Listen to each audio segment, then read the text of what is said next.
どうも、勝手に電力2.0全部始めたいと思います。今日1408回目というところで、次のテクノロジーが、この2024年の技術展望が IEA のところが出たので、このあたりを少し見てみたいなと思ってますと。でまずは、この3 strategic areas of public policy, energy, industry, and trade are increasingly interwoven. Tensions and trade-off arise in each of these areas as governments seek to reconcile their commitment to well-functioning market and cost-effective clean energy transitions. One of the on the one hand, with the need to establish secure, resilient, clean technology supply chains, on the other, this involves tough decisions around choosing which industries to support collaboration with trading partners and how to prioritize innovation efforts. This 2024 edition of Energy Technology Perspective, the World's Clean Energy Technology Guidebook, is designed to support decision making in these areas. ETP 2024 is the first analysis of its kind to explore the future of manufacturing and trade of clean energy technologies with granular sectoral detail across supply chains, built on the unique bottom-up data set and quantitative assessment of countries' industrial strategies. Manufacturing and trade are fundamental for the new clean energy economy. The sizable economic opportunities associated with manufacturing clean energy technologies are a top priority for government and industry.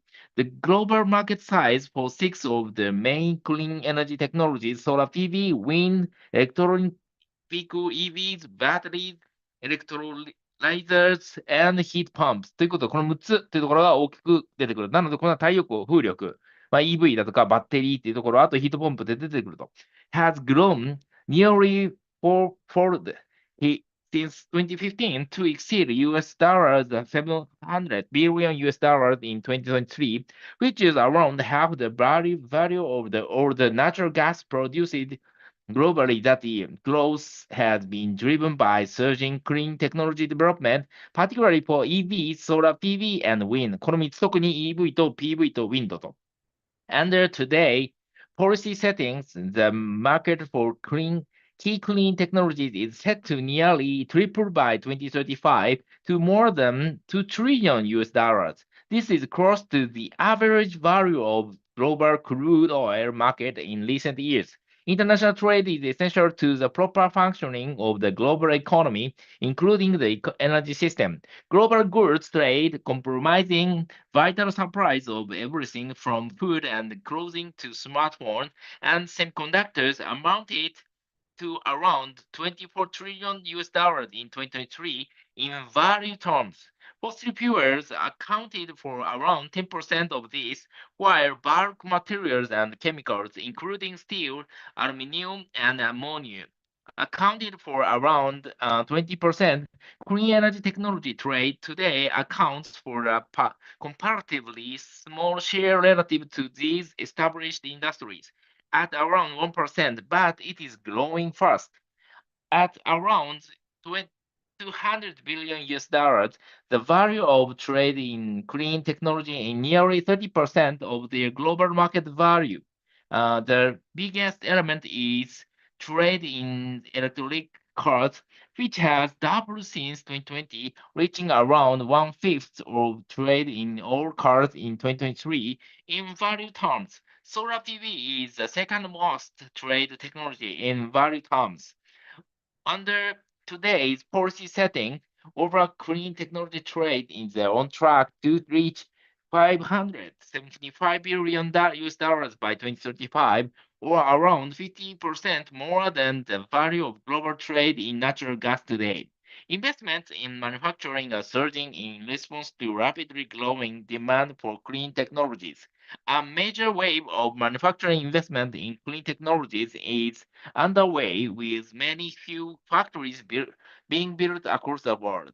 Global investment in clean technology manufacturing rose by 50% in 2023, reaching 235 billion US dollars. This is equal to nearly 10% of the growth in investment across the entire world economy, and around 3% of global GDP growth. 4/5 of the clean technology manufacturing investment in 2023 went to solar PV and battery manufacturing. With EV plants accounting for a further 15%, the amount of manufacturing capacity being added has been comfortably outpacing current deployment levels. Despite some recent cancellations and postponements of solar PV and battery manufacturing projects, investment in clean technology manufacturing facilities is set to remain close to its recent record levels at around 200 billion US dollars in 2024. Cost competitiveness is an important driver of the manufacturing and investment, but not the only one. China is currently the cheapest location for manufacturing all the major clean energy technologies considered in this report. With taking into account explicit financial support from governments, compared with China, it costs up to 40% more on average to produce solar PV modules with turbines and battery technologies in the United States, up to 45% more in the European Union, and up to 25% more in India. Cost competitiveness is a key factor explaining China's outsized role in clean technology manufacturing today. It accounts for between 40% and 98% of global manufacturing capacity for the key clean technologies and components we examine, depending on the case. Relative to other countries, China has greater economies of scale, a larger domestic market, and highly integrated farms and facilities along the supply chain for these technologies.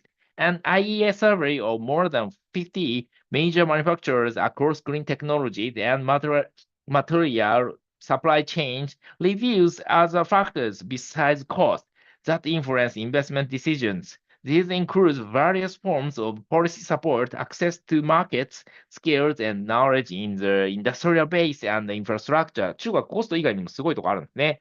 Trade can help countries play to their economic strengths. Moving energy-related trade towards clean technologies is a part of a broader shift in the energy sector that has long-term implications for trade volumes. Fossil fuels provide recurring flows of energy trade, whereas clean technology trade results in long-lived stocks of energy generation and transformation equipment. For example, based on today's policy settings, the European Union's net imports for fossil fuels and clean energy technologies reached around 400 billion US dollars in 2035, but the bloc total import bill tilts towards a higher share of clean energy technologies from less than 10% in 2023 to 35% in 2035. At the expense of fossil fuels, this has positive impacts on energy resilience. A single journey by a large container ship filled with solar PV modules can provide the means to generate electricity equivalent to the amount generated from the natural gas on board more than 15 large energy tankers or the coal on board 100 large ships. Industrial strategies in Europe and the United States are set to alter the outlook for the manufacturing and trade. In the European Union, the future of clean technology manufacturing will be shaped by how successfully the target of the Net Zero Industry Act and the can be achieved. While the energy targets are readily achievable for some technologies like the final step or wind component and heat pump manufacturing, the task facing the automotive industry is much larger. More than 40% of the internal combustion engine ICE vehicles produced in the European Union today are destined for export and facing competition from EV manufacturers in China. Other domestically produced EVs for the EU market. For the EU car industry to compete in the growing EV market, manufacturing cost reductions for electric cars, and full integration of supply chains, including batteries, will be essential. In 2023, imports from China accounted for around 20% of EV sales in the European Union. Under today's policy settings, this share roughly doubled to 40% by 2035, despite recently announced import duties that will be in effect for 5 years. If the goals of the NZA are achieved, a fully integrated EV and battery supply chain would help bring the share down to 20%. In the United States, the Inflation Reduction Act and the bipartisan infrastructure law are bearing fruit. They have already mobilized 230 billion US dollars of investment in clean technology manufacturing through to 2030 based on current policy settings and driven by the incentives provided under these pieces of legislation. US demand for solar PV modules and polysilicon could be met almost entirely by domestic production by 2035, while some demand for cells and wafers would still be met by imports. Existing trade relationships also provide a strong foundation. Mexico is well placed to become a hub for EV manufacturing for the North American market, as it is today for ICE cars, which with Southeast Asia, Korea, and Japan being the potential key suppliers. China remains the world's manufacturing powerhouse, and India makes major strides becoming a next exporter. China's share of global manufacturing for all six key clean technologies in value terms is around 70% today. China's largest solar PV manufacturing facility currently under construction, located in Shanxi province, could alone produce enough modules to cover virtually all EU demand today. Despite the ongoing implementation of industrial strategies in the other countries, the value of China's clean technology exports is on track to exceed 340 US billion in 2035. Based on today's policy settings, this is roughly equivalent to the projected oil export revenue of both Saudi Arabia and the United Arab Emirates combined in 2024. China's fossil fuel import bill is currently the highest of any country in the world. Under today's policy settings, the net import bill, accounting for fossil fuel imports and clean technology exports, is cut by around 70% between now and 2035. If markets for clean technologies grow more quickly than projected under today's policy settings, then China's export of clean technologies would, in value terms, entirely offset its import of fossil fuels before 2035. India pivots from being a net importer of clean technologies today to a net exporter in 2035 if the clean energy transition accelerates. Under today's policy settings, India remains a net importer of clean technology in value terms in 2035, but with modestly growing production and export of solar PV modules, EVs, and batteries incentivized under the production-linked incentive scheme.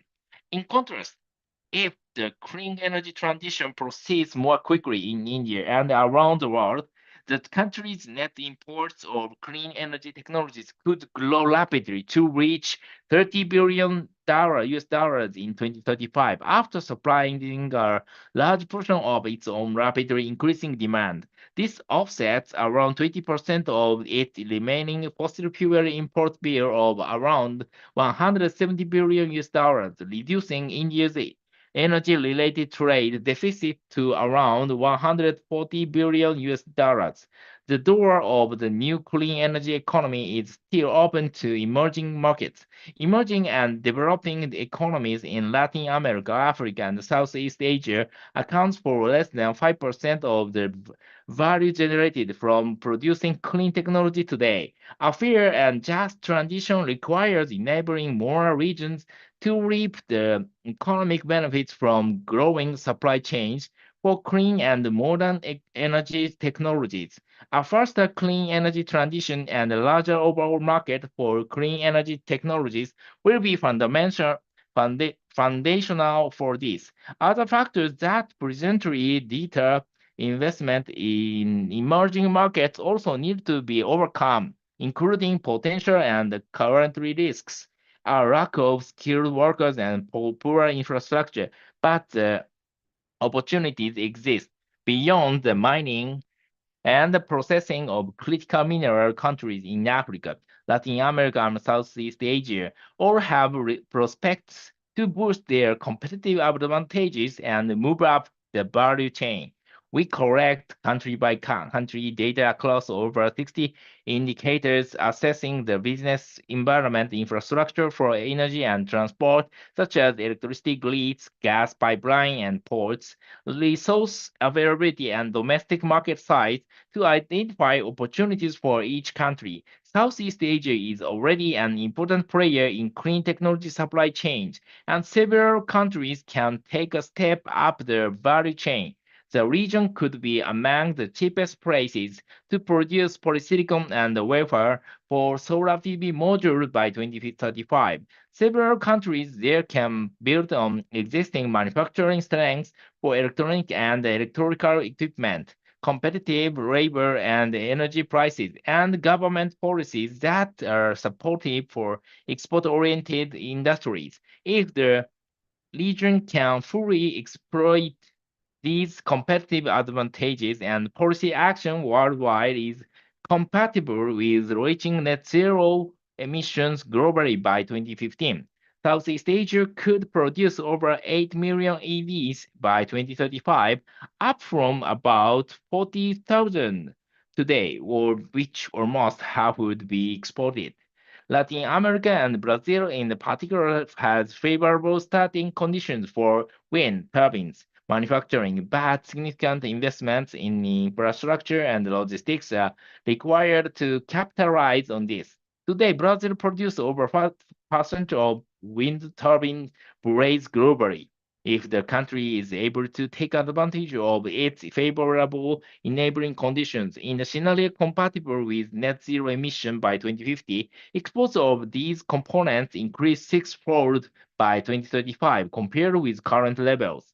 Assuming long lead time investment in port infrastructure bear fruit, Brazil, among other Latin American countries, is also endowed with abundant renewable energy resources, which form a good basis for exports of net zero emission ammonia, iron, and steel to market where these commodities are more costly to produce, such as Europe and Japan.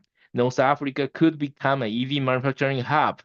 Investment is already underway, and if the region is able to achieve its potential in line with achieving net zero emissions by 2050 globally, North Africa in 2035 exports almost half of 3.7 million EV it produces by them, mostly to the European Union. This would build on the existing project pipeline in countries such as Morocco.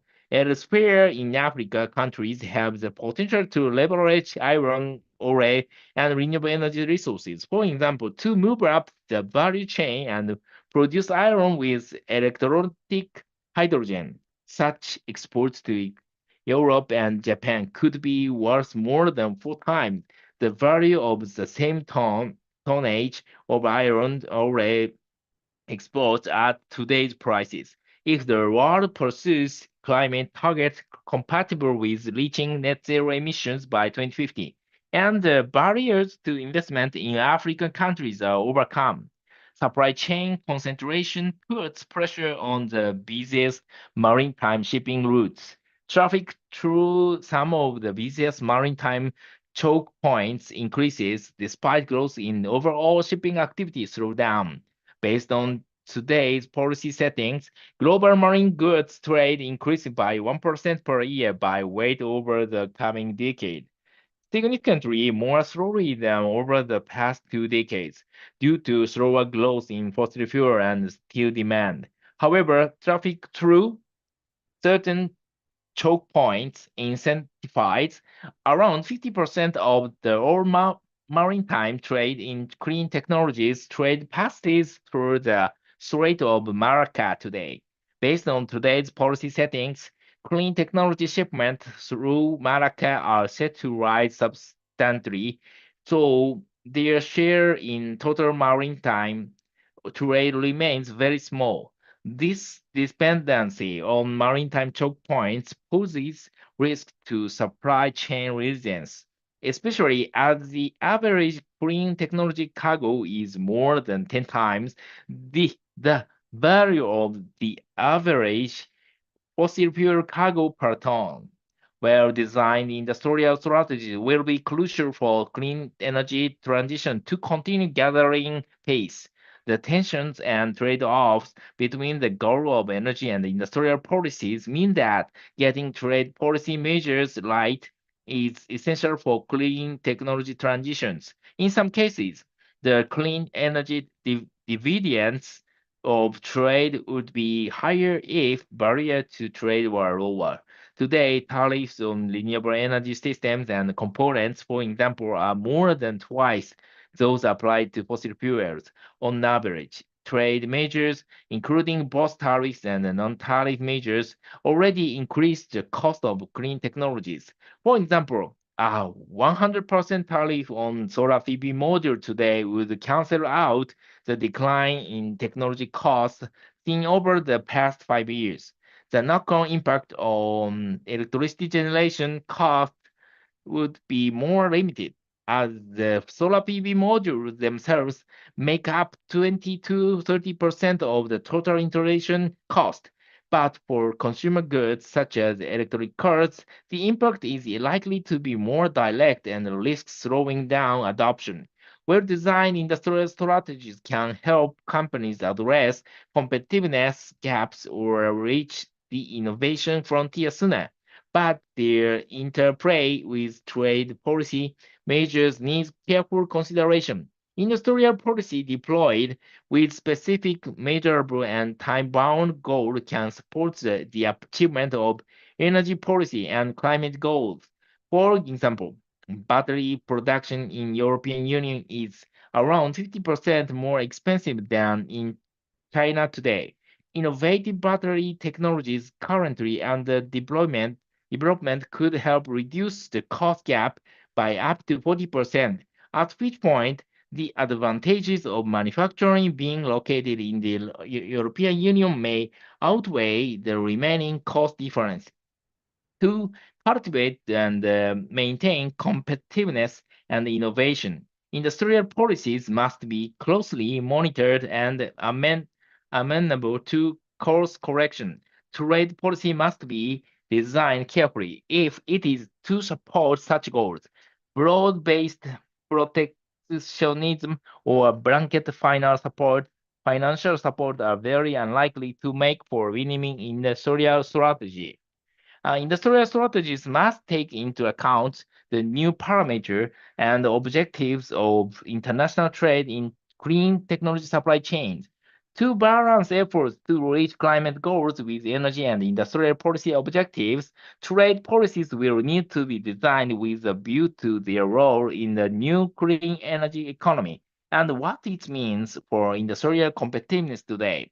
There is no single recipe to follow for these policies, but the analysis presented in ETP 2024 is designed to help move the debate in this area forward. That's all.